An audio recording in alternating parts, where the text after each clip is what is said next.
ये आकाशवाणी है। प्रस्तुत है कार्यक्रम सुर्खियों में। इसके अंतर्गत सुनिए सिविल 20 शिखर सम्मेलन G20 में सिविल संगठनों की भूमिका पर चर्चा। इसमें भाग ले रहे हैं जवाहरलाल नेहरू विश्वविद्यालय के प्रोफेसर स्वर्ण सिंह और आकाशवाणी संवाददाता कमल कुमार प्रजापति।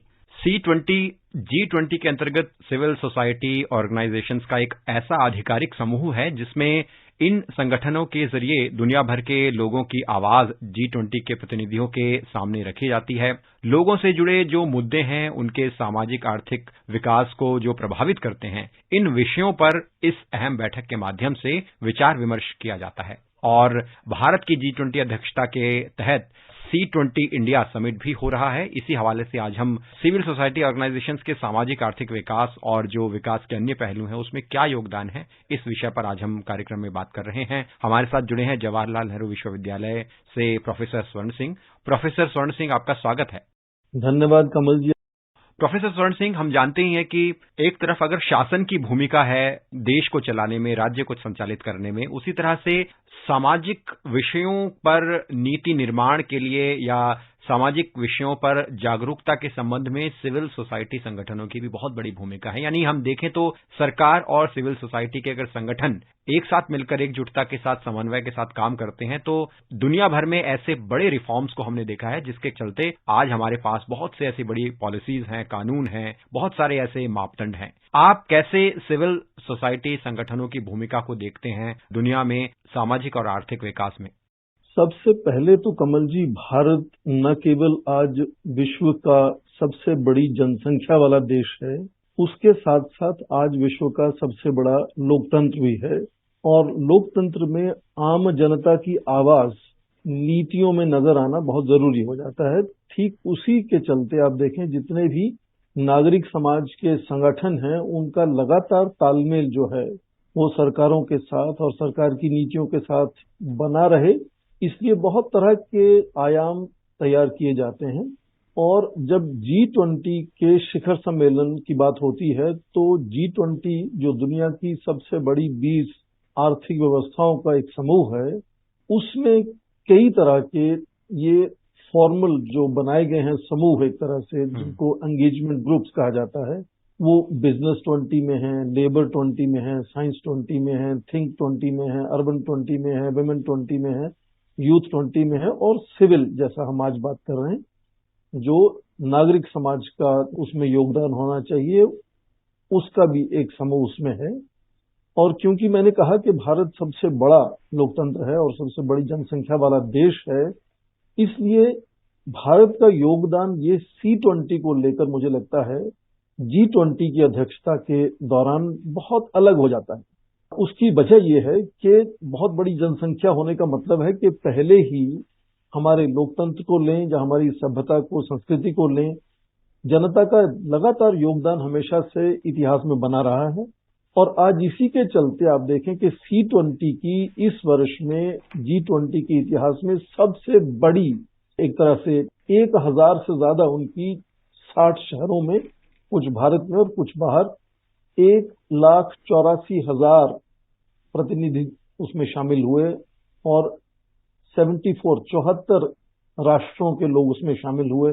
तो आज जो इनॉग्रेशन सेरेमनी हुई जयपुर में, यहाँ आज उन्होंने एक पॉलिसी पैक और एक जॉइंट कम्युनिक जारी किए हैं। उसमें इतना बड़ा, एक तरह से 8 महीने में जो चल रहा है, एक तरह से महोत्सव है, एक तरह का ये समाज का, भारत के समाज का और इन 20 दूसरी आर्थिक व्यवस्थाओं, 19 दूसरी आर्थिक व्यवस्थाओं के समाजों को जोड़कर, तो भारत का इसमें योगदान मुझे लगता है न केवल उसका जो स्केल है कि बहुत बड़ा है, और उसके साथ साथ जो भारत का इतिहास है, तौर तरीके हैं, उसके चलते भी जितने भी ये फॉर्मल ग्रुप्स जुड़े हुए हैं G20 के साथ, उसमें C20 का एक बहुत अलग छवि उभर कर सामने आती है और उसका योगदान मुझे लगता है कि शिखर सम्मेलन में नजर आने की पूरी उम्मीद कर सकते हैं।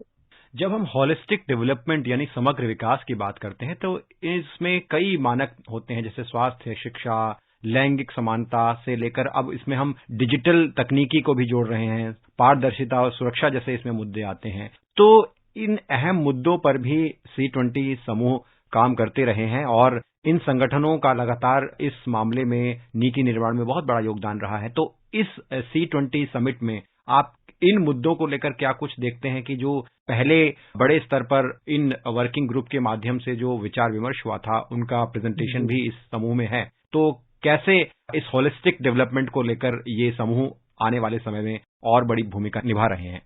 ये सबका साथ, जो इंक्लूसिव नेचर है भारत की विकास की, और जो हमारी अप्रोच है, सोच है, दृष्टिकोण है, वो भी इसमें बिल्कुल खास नजर आता है। एक तरह से आप देखें कि कुछ तो पारंपरिक तौर पे इसमें वर्किंग ग्रुप बने रहते थे, जैसे वुमेन एम्पावरमेंट हो, जेंडर इक्वलिटी हो, एनवायरमेंट हो। उसमें भारत के इस अध्यक्षता के दौरान कुछ नए जो हैं विषय भी जोड़े गए, नए वर्किंग ग्रुप भी जोड़े गए, जिसमें सेवा भाव पर एक जी बिल्कुल, वासुदेव कुटुंबकम के ऊपर है, लाइफस्टाइल फॉर एनवायरनमेंट जो प्रधानमंत्री का एक इनिशिएटिव है उसको लेकर है। तो इंक्लूसिव और सस्टेनेबल और होलिस्टिक जो डेवलपमेंट होनी चाहिए, वो सोच भारत की हमेशा से है, और भारत की अध्यक्षता में ये खास तरीके से नजर आती है कि C20 का पूरा रुझान किस तरफ रहा। और इसको एक और अच्छे नजरिए से देख सकते हैं। आप देखें कि जो इस पूरे C20 की अध्यक्ष हैं, माता अमृतानंदमयी, उन्होंने जो टैगलाइन दिया है C20 को, वो बड़ा दिलचस्प है। टैगलाइन है यू आर द लाइट। तो उनका कहना है कि हमारे समाज में, और हम ये संदेश देना चाहते हैं कि जो नागरिक समाज है वो हमेशा से ही एक तरह से लीडिंग रोल उसमें प्ले करता रहा है। एक तरह से खुद ही एक तरह से रोशनी दिखाता है सरकारों को और समाज को कि किस तरफ अपने समाज को भविष्य में ले जाना है और किस तरफ ले जाना है। उसी में ये होलिस्टिक, सस्टेनेबल, इंक्लूसिव विकास की हम बात करते हैं।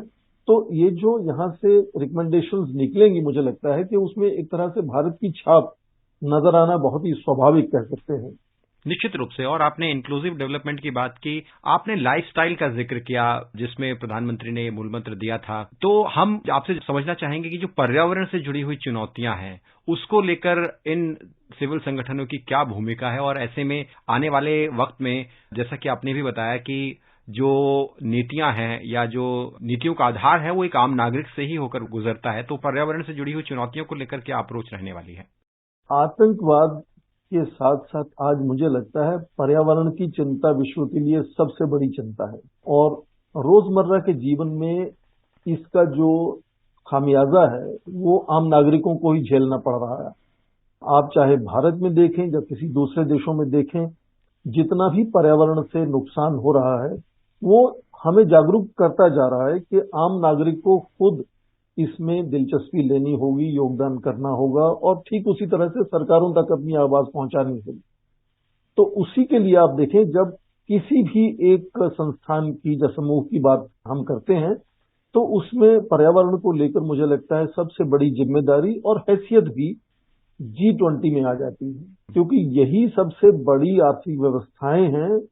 और इंडस्ट्रियलाइजेशन से, अर्बनाइजेशन से जो इन विकासशील और विकसित देशों में बड़ी तेजी से आगे बढ़ा है, पर्यावरण की जो जितनी भी चिंताएं हैं, चुनौतियां हैं, वो उसी से हमारे सामने आने लगी हैं और आ रही हैं।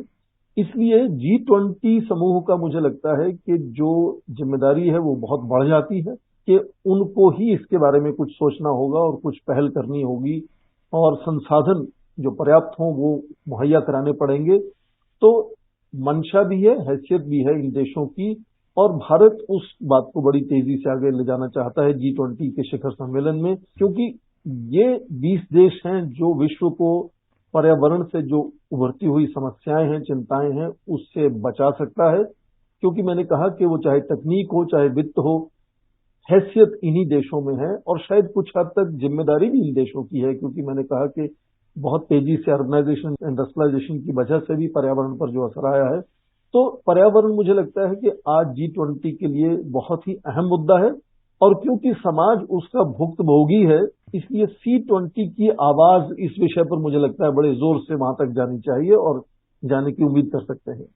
प्रोफेसर स्वर्ण सिंह, हमने देखा है कि भारत में सरकार के कई बड़े इनिशिएटिव्स रहे हैं, कई अभियान रहे हैं जो सफल हुए हैं। इसमें अगर हम बेटी बचाओ बेटी पढ़ाओ का उदाहरण लें, स्वच्छ भारत मिशन का उदाहरण लें, इसमें जो सबसे बड़ा कारण था इन अभियानों की सफलता का वो सिविल संगठनों की भूमिका के चलते रहा, जिसमें हमने देखा कि एक व्यवहार परिवर्तन के स्तर पर यानी बिहेवियरल चेंज के स्तर पर बड़ी भूमिका इन संगठनों ने निभाई। तो ऐसे में इस C20 समिट के माध्यम से और अपनी इस पूरी G20 अध्यक्षता के अंतर्गत भारत अपनी इनिशिएटिव्स की सफलताओं को कैसे दुनिया के सामने रख रहा है, जिससे कि एक संदेश जाए दुनिया में कि व्यवहार परिवर्तन के लिए जो सरकार की योजनाएं और इनिशिएटिव्स हैं, उसमें सिविल संगठनों के तालमेल और सरकार के प्रशासन और अनुशासन से मिलकर एक बड़े व्यवहार परिवर्तन के माहौल को बनाया जा सकता है।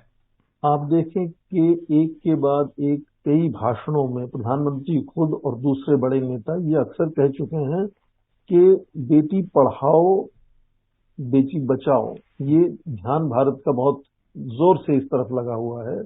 उसके पीछे सोच ये है कि यदि आप देखें कि स्त्रियों को सक्षम नहीं करेंगे, उनको शिक्षा नहीं देंगे, तो आधा विश्व या आधा भारत अपना पूरा योगदान नहीं कर पाएगा। और प्रधानमंत्री अक्सर कहते हैं कि एक स्त्री को, एक लड़की को एजुकेट करने का मतलब है एक पूरे परिवार को अपलिफ्ट कर देना। तो उसके चलते ये सोच तो पहले से ही है और अब भी उस तरफ पूरा ध्यान है। पर उसके साथ साथ आप यदि रोजमर्रा के जीवन में, मैं फिर से उदाहरण रोजमर्रा के जीवन से ही दूंगा, आप अपने आसपास देखें कि स्त्रियों का और लड़कियों का जो योगदान है, जो उनकी नेतृत्व में योगदान है, चाहे वो विज्ञान में हो या राजनीति में हो या दूसरे क्षेत्रों में हो, खेलों में हो, बहुत तेजी से बढ़ा है। शिक्षा के क्षेत्र में, यहां से मैं आता हूं, वहां तो आप देखें एक के बाद, चाहे वो स्कूलों के नतीजे हों या वो यूनिवर्सिटीज के नतीजे हों, उसमें जो लड़कियां हैं उनका योगदान लड़कों से भी बड़ी तेजी से आगे बढ़ा है। तो ये साफ जाहिर है कि जो नीतियों को कार्यान्वित करने की कोशिश है वो काफी हद तक सफल भी हुई है। हालांकि चुनौतियां बनी रहती हैं, ऐसी बात नहीं है कि चुनौतियां नहीं है इस विषय को लेकर, पर साथ साथ उसके आप सफलता को भी देख सकते हैं रोजमर्रा के जीवन में। और समाज में मुझे लगता है कि स्त्रियों का और लड़कियों का जो योगदान है, यदि वो सक्षम होती हैं और पूरा होता है, तो वो पूरे विश्व को और भारत को ही उससे फायदा होने वाला है। और जितना भी बराबरी का समाज होगा, उसमें उतनी ही समृद्धि, शांति, स्थिरता बनी रहेगी। जब जब समाज में एक तरह से इनइक्वालिटी आती है, चाहे वो जेंडर को लेकर हो या किसी दूसरे वजह से हो, तो तनाव बढ़ता है, परेशानियां बढ़ती हैं, चुनौतियां बढ़ती हैं। तो ये जो नागरिक समाज है, जो समूह है, जो सिविल सोसाइटी है, उसमें मुझे लगता है कि स्त्रियों को, लड़कियों को शामिल होकर अपना योगदान देने में और भी आसानी से मौका मिलता है। और वहां से जब वो सक्षम होती हैं, शिक्षित होती हैं, तो सरकार के अलग अलग क्षेत्रों में भी वो योगदान देती हैं अपनी, और फिर निर्णायक जो पद हैं उन पे भी उनको जाने का पूरा अवसर मिलता है और वहां बैठकर वो बिल्कुल नीतियों में बदलाव लाने की कोशिश करती हैं। तो ये लगातार एक प्रोसेस है और उसमें मुझे लगता है काफी हद तक बदलाव नजर आता है हम सबको रोजमर्रा के जीवन में। जी, निश्चित रूप से। और इस बार भारत की G20 अध्यक्षता का, जैसा कि आपने चर्चा में कहा, कि वसुधैव कुटुंबकम के मूल मंत्र पर आधारित विजन है और जो एक पृथ्वी, एक परिवार और एक भविष्य पर बल देता है। और इस संदेश में मानव के विकास की एकजुटता का संदेश हमें देखने को मिलता है। तो हम उम्मीद करते हैं कि जो सस्टेनेबल डेवलपमेंट है, सतत विकास है, उसको हासिल करने के लिए भारत की G20 अध्यक्षता और C20 समिट इस संदेश और इस मूल मंत्र को अंतर्राष्ट्रीय स्तर पर पहुंचाने और सहयोग से काम करने को लेकर जरूर इसमें काम करेगी। और आने वाले वक्त में जो सिविल संगठन है वो समाज के एक समग्र विकास में अपनी भूमिका निभाएंगे। प्रोफेसर स्वर्ण सिंह, आपका बहुत बहुत धन्यवाद। आप कार्यक्रम में जुड़े और इस विषय से संबंधित अपने विचार हमारे श्रोताओं के समक्ष आपने रखे। बहुत बहुत धन्यवाद। धन्यवाद। अभी आप सुन रहे थे सिविल 20 शिखर सम्मेलन G20 में सिविल संगठनों की भूमिका पर चर्चा। इसमें भाग ले रहे थे जवाहरलाल नेहरू विश्वविद्यालय के प्रोफेसर स्वर्ण सिंह और आकाशवाणी संवाददाता कमल कुमार प्रजापति।